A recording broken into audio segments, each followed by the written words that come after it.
PK channel pothaminasi khaminasi miyek tabiribasing khwai tarabu han maktada punamuk put taram noksari amadi ikoknon khurumjari loinana ngasisu miyamgi damakta anoba topic amaga iroinana miyamga amuk unajare ngasigi miyamgi damakta kudol tamjagadariba topic asi aikhogi haksang yoriba khusa manga sina tongan hiram kharada aikhogi punsida phongdok yabda mi khara lei hariba sing adu kari no haibagi matangdani khusa manga na kari phongdok ibage haibadugi matangda miyamda kudol tamjage loinana ngasi aina miyamda thogol tawjariba topic asi mapung oina ai yamna ka hena khang haidana haijabadi nasate laik ka thengnajaba amadi akhang ahi khara dum hangnajara ka amadi tanajara kanda aina kitang knowledge phangjaba khara do miyam ka khangminasi haibagi wakalondani choikhiba lankiba yawrasu comment box ta amadi sumthokminaduna khoi khudima khangminnaba henna mapung phana khangminnabagi tajado lomin horasi yaba wakalon sidaga ngasigi topic asi pujarapani hojik miyamda khudol tamjaragi ngasigi topic khusa manga sina kari hariba haibagi matangda miyamda khudol tamjage loinana channel sina adomda karigu makhar kanaba phangbiba taragadi soichana maki like nambirakani haibagi thajaba chawna thamjai amadi share tobigani haibagi thajaba ya chawna thamjari loinana hojik forward subscribe tobidaba yauragadi adumak subscribe tobirasu yai haibu wafamji thamjage adumak subscribe tobiyu haibu wafamji thamjarakanda ngasigi topic ase miyamda खुशिन जरगे मियंग तामिनसे अखोय पापाई पिका channel द subscribe तवियो ngasi thamjariba topic asigi ahanba point oina miyamda thamjage khutki khubi adu yam tekna haibedi tek thokna longna panba mi adudi mabuk khoiba napal sauba napal kama ngakkanba oigali laiba khara fataba oigali मान तौबना मफरे खले मीबु थगतपदी यामना है मीगी मबुक फनबा हिरी कोनबा यामना है गले मितेक मिरोंग तौगले अदुगा खुदफेट खरसु तौगले वरौ पुरौवसु तौगले मीबु थौदोक थौजन यामना सानगले अनिसुबदा खुबी अदु खर सांगतक तौबा कया thought नौदबा मी अदुदी करिगुमदा खुदोंग थीबा अमदी अवाब नंगले खुबी अदु सप्तिंगदबा कोलप तौबा अदुसु कया फत्तबा ओय अदुगा थमोय अमसुंग पुक्सेलदी यामना कनगनी लोइनना थबक खुनिंगी निंगब कया थुंगंदे नितिदी फजई सिनफमदी योट थांगी थबक तौबा माइबा साबा कबीराज की अमदी डॉक्टर की थबक तौबदा पक्नब सिनफमने अदुगा खुबी अदु तेलबा अमदी पंगबा ओइरबदी कया हांगम सिंगमदे ममानिंगबा अदुत खंदुना लेगनबा ओय मबुक मनुंगदा लेबा वा अदु कया हाइदोक ngamjade थमोइदी यामना सेंगजबा ओय मीगी मांगनबा कया तौगंदे अंगम अराइदी कया खंगदे मथंगदा खुबी तिंगबा अमसुंग मपोप लेना ओइबगी मोंग सिगी मतंगदा मुक थमजरके कनागुम मीगी खुबी अदु सब तिंगबा मरु लुंगना पालबदी पुक्सेल नौबा अमसुंग नोलोपो ओय मसागी ओजबा कया तानबा तौगंदे मरु मपांग तिनबा मयामगी थबक तौबा पांगले मिपक मिवाई फगली कुमई फियोंग पांगनबा मकुत मसा हैगनबा सिंगनबा अमसुंग महै मसिंगदा संखोनबा खंगहैबो ओइगले मथंगदा खुदोनबीगी मरम खरा हाइजरके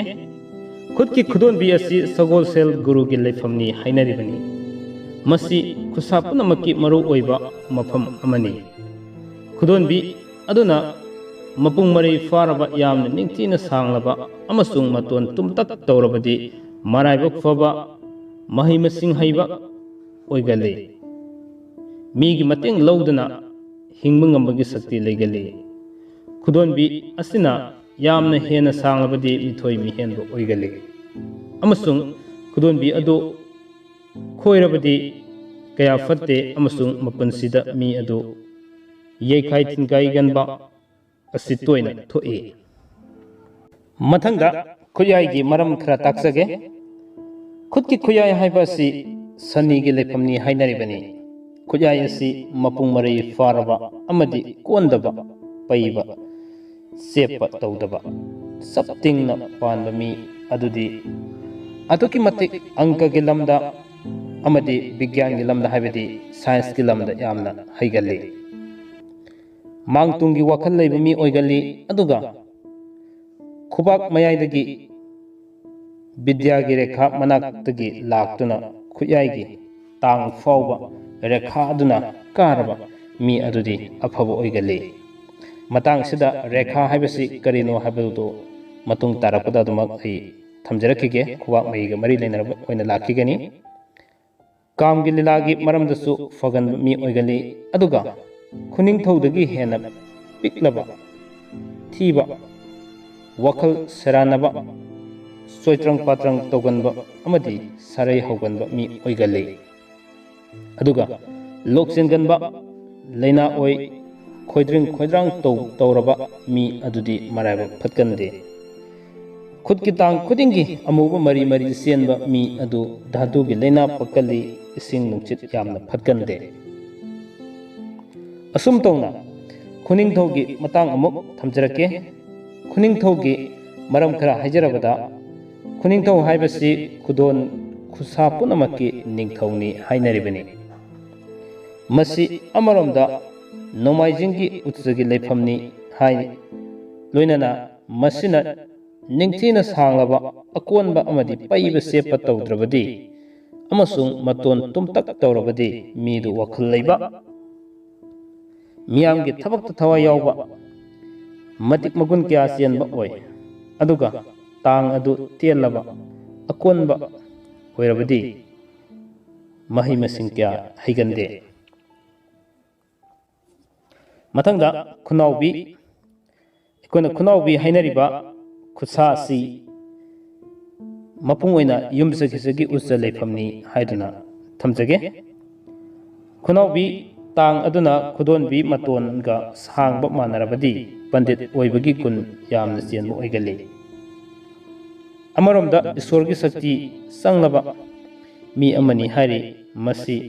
समुद्रिक हैरबा कवि कयाना वांगना थांगतुना हाइरी खुनाउबी अदुना मोंग मरिन सुमद्रबा खोइरबा पैबा सेपा तेंगबोमगुमना नाइदुना तौरबदी मराइबा थीबा ओइगल्ली वखल मखल मखा अयाम्बा लैनासु फकल्ली अमरोमदा मुक हाइबा मतमदा मिखा पोनबा मी ओइगल्ली मई हाइबसी हाबदी खुवाकी मई सिगी मनुंगदा खुनाउबी यारिबा मई असिसु मरु ओइबा मियोइबगी मरु ओइबा खंगबा याबा पौताकना खुदम ओइबा पुंसिगी तौगदबा तुंगदा लाकदबा हिरम कयासु ताकलबा रेखा अमनी रेखादगी पौताक निंगचीना खंगलबदी पुंसिगी साजेल तौनबा कया खंगजबा याय अरोइबदा मियेंग ताबिरिबसिंग ख्वाइ खुदिमकु channel असिगी माइकैदगी ngasi thamjariba topic asibu loiba phawo miyeng tabibagi damak namkai leidena thagassabuga loinana mathangi topic tamok miyam unarasi ngasi gi damtudi kaina nam yathang nijage pinabirasi